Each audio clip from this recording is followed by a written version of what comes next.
Hürmetli vatandaş, bugünkü leksiyelerimizi başlayımız. Leksiye de sıra diyoruz. Washington'dan sözlüğümüz. Bugünkü İslah 2026 yıl 6. ayının 15. günü vatandaş.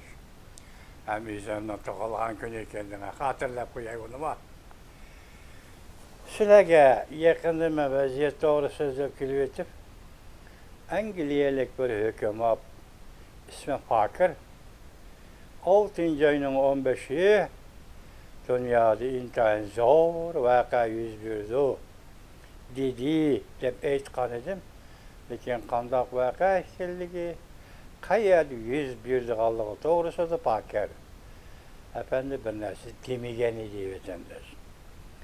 Ben bugün shunday o'ylab bu 6. ayının 15. günü beni hesapлаганда ben evvel 6. ayının 13. günü, 6. ayının 13.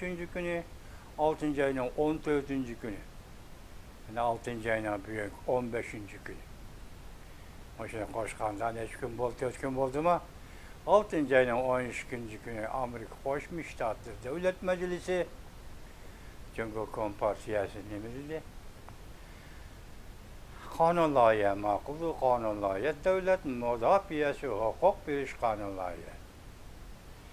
Cumhur Kompartiyası'nın dediği ki o bizim devlet sırtındaki rekabetçimiz. Yani Amerika'nın devlet menfaatine hırs ilan kılıyatkan rekabetçi.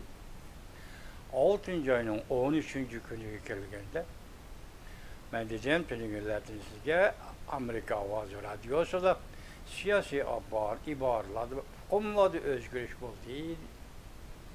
Yani şu devlet meclisi ne mi dedi?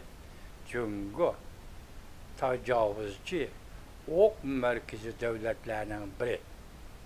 O dünyada Amerika'nın devlet menfaatine ihvagarçılık ya hırs kılıcı devlet. Şimdi vatandaş 6. ayının 13. günü geldiğinde Amerika Koşmuş Ştatları'nın prezidenti Donald Trump bir kanun var. Mesela Amerika bexaterliği, yani bexater Amerika diyen bir kanun, bir parça kanun var. İmza koydu vatandaş. Ben o kanunu size yetkizdim vatandaşı. Kaltes kanun. And 14. günü ilgili 14. günü Prezident Donald Trump İran bilen bo'lgan Amerika o'tirishki urushni, to'qinishni oxirlashtirish va kelishim imzolaydiganligini e'lon qildi. 13. günü imzo qo'ydi. Amerika bexatarligi qonuni 14. günü İran bilan bo'lgan munosabat tinchlik, kelishim imzolaydigan bo'ldi. Endi siz tuvanda bugun 15. günü dünyada nima ishlar yuz berdi? Buna dikkat qilasiz. Bunu biz Fakir aytgandek intayin zor vaqa yüz berdi deb hozir qayd qilolmasakmı? Lekin siz shunga qayd qilasizki, demak oldimizda intayin zor vaqa yüz berdi ekan deb qayd qilasiz. Biz ham shunda qayd qilamiz. Bu xabarlardan bu qisqa xabarlar shaklidagi mavzularni analiz qilish bilan sizga topshiramiz hozir vatandaş anglang bunu. Amerika Qo'shma Shtatlari prezidenti Donald Trump Amerika-İran kelishimi 14. günü imzolanadi. Kelgusida yadro qurollari materiallarni ko'ydirimiz deb ko'rsatdi mavzuli xabar 6. ayının 14. günü Cumhur'a nazar tor betida e'lon qilindi. Haber mundaq başlandı. To'xtab turing, men hozir yo xato. Kechiring meni, shunday bo'ldi da demdi ne? Bo'lmadi, bu shuni anlab qo'ydingiz endi bo'ldi. Anglavering shuni. Xabar mundaq vatandaş. Shitowning bevosita xabari. Video film. Obzor Shitowning bevosita xabari.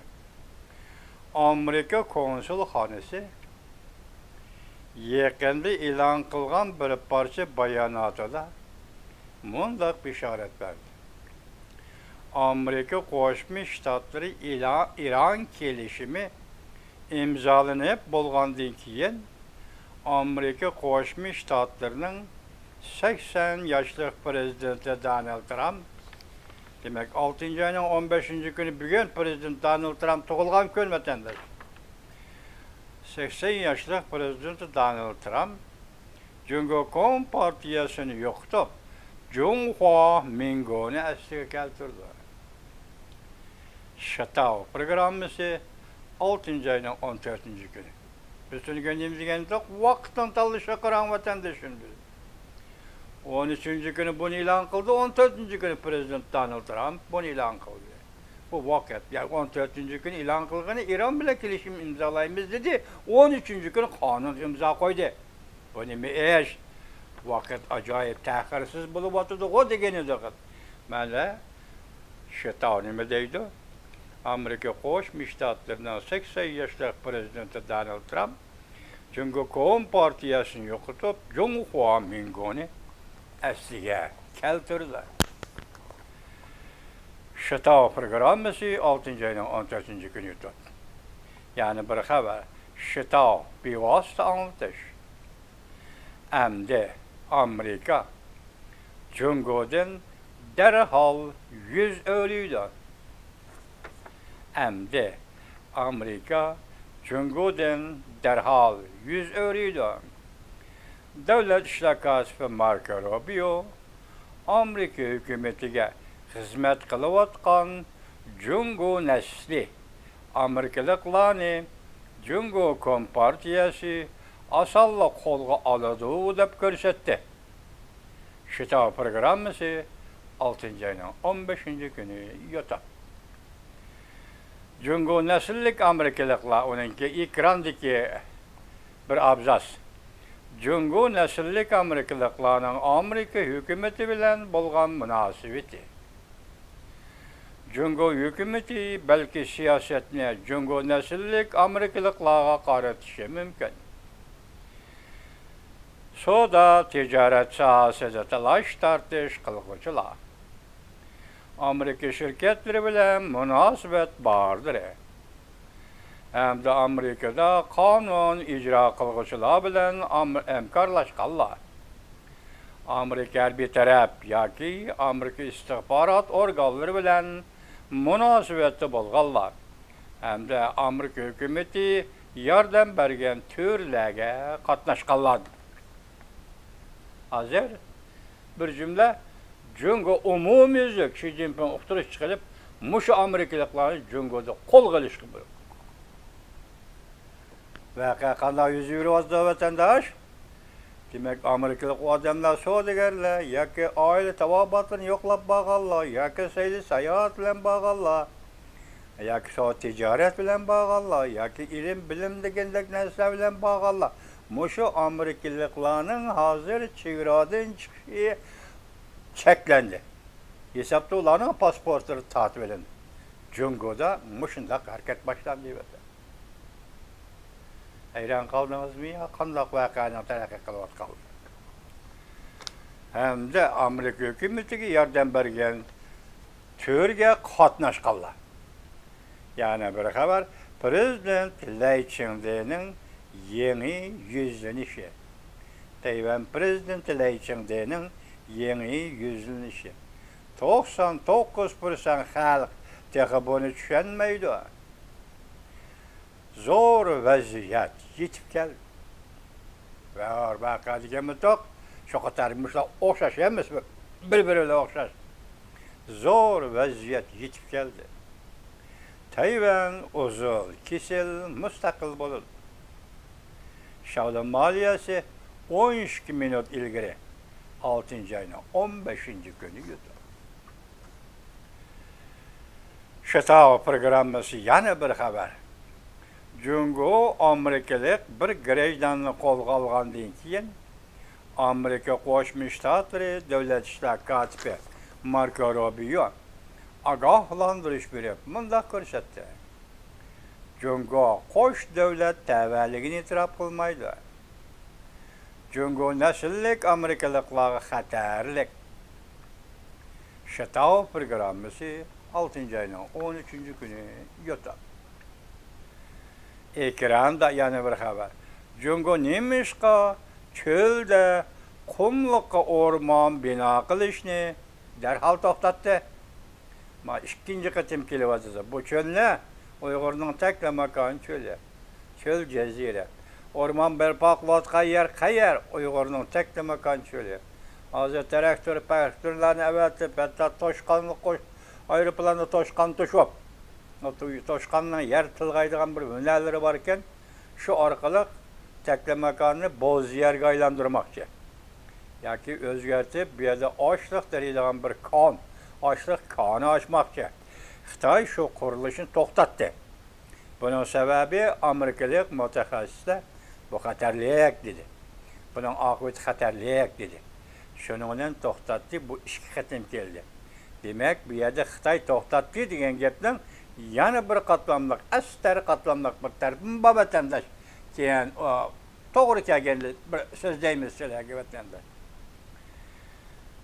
Chegaradan chiqishni cheklash va qo'lga olish. Jungo o'zining atalmış qonunni xohlagancha ishlatishga boshladi. Yuqori xabarning avtori nima deydi, o'rmon bino qilishini darhol to'xtatdi. Haqiqiy holat kishini sovuq darga cho'mdirdi. G'arblik mutaxassislar fikr qildi. Real suhbat torbiti 6-oyning 15-kuni o'tdi. Mavo hamda chegaradan chiqishni cheklash va qo'lga olish. Jungo o'zining atalmış qonunni xohlagancha ishlatishga boshladi. Odamlar qo'lga olindi, nazarband qilindi, qo'lga olindi, chegaradan chiqishi cheklandi. Jungo doiralari har qanday sabab bilan chegaradan chiqishni chekladi. Tinchlik emas. Aniqlik intayin kam bo'lgan Jungo adliyasi buni tushuntirib bera olmaydi. Shito programmasi 47 minut ilgari 6-oyning 15-kuni yurdi. Yana bir xabar diqqat qilinganda, Prezident Donald Trump zodi nima ish qildi? Jungoni xafa qilg'idek nima ish qildi? Jungo Kompartiyasi Jungo nasallik Amerikaliklarni hadab qo'lga olishga boshladi. Amerika Qo'shma Shtatlari Davlat ishlar kotibi Marco Rubio 3-qatim ogohlantirish berdi. Jungo Kompartiyasi gumron bo'ladigan vaqt pat arada yetib keldi. Amerika Qo'shma Shtatlari Davlat ishlar kotibi Marco Rubio 3-qatim ogohlantirish berdi. Jungo Kompartiyasi gumron bo'ladigan vaqt pat arada yetib keldi. Köpçük Jungo nasillik Amerikalıklar derhal, yani köpçük Jungo'da güregi eliş başlandı. Şeta programısı 6-oyning 15-kuni yurdi. Jungo'liklar o'zini qayerga qo'yishni bilmaydi. Jungo'liklar o'zini qayerga qo'yishni bilmaydi. Xi Jinping bütün torbatni qamal qilish buyrug'i tushirdi. Xi Jinping bütün torbatni qamal qilish buyrug'i tushirdi. Amerika Qo'shma Shtatlarining Jungo'da internet tomlarini bosish plani ham oshkorlandi. Mingda dunyo torbiti 6-oyning 15-kuni yurdi. Siz bu alametlerden nemini his kılıvatsız vatandaşım? Ben başta ettim, kayıt kalıp Pakir, Angliyalık hüküme 6-oyning 15-kuni jahonda zor vaka yüz verdi degan edi. Yani o vaka zor vaka şekilde o'ttirg'i chiqmagan bo'lsa-mu, lekin o vaka cho'qim Jungo'da yoki Jungo munosabatlik yüz berdi-mu demagan edi Pakir. Lekin bu vakaning oldimizda keladigan zor vakaning o'ttirg'i chiqishining alomatlarini hozirman sizlarga topshirdik vatandosh. Xitoy nima Amerika greydallarini qo'lga olish boshladi, masalan, o'zining davlat tavalligida qo'lda pasport bor. Shunaqmi? Endi yuqorida aytganimiz intayin to'g'ri 13-kuni Amerika Devlet Meclisi'nin kanunu, Hamçot Kanunu, Devlet Müdafiyesi Hukuk Biriş Kanunu, 13. günü Prezident Donald Trump'ın Amerika bexatarligi, bexatar Amerika kanunu imza koyganlığı 14. günü Amerika Qo'shma Shtatlari Prezident Donald Trump'ın bizden İran bilen tinchlik kelishim imzaladık deb e'lon qilganligi, urush to'xtadi, tinchlik kelishimi imzalandı deganligi 15. günü. Bugün endi qarang, Birleşik Ştatlar, obzorchi Ştatlar, hamma xabar şunun xabari. Bir 15 ya 6. ayın 15. günü bir gün içinde YouTube torbetki koygan xabar. Bularını görüp ben başkalar kolumu uzatmadım vatandaş. Mana eş. 6. ayın 15'i zor vaka birildi diye 101'di diyen idi. Angliyalı hükümet hakim. Mana zor vaka 101 işten paketi bundak geçip geldi.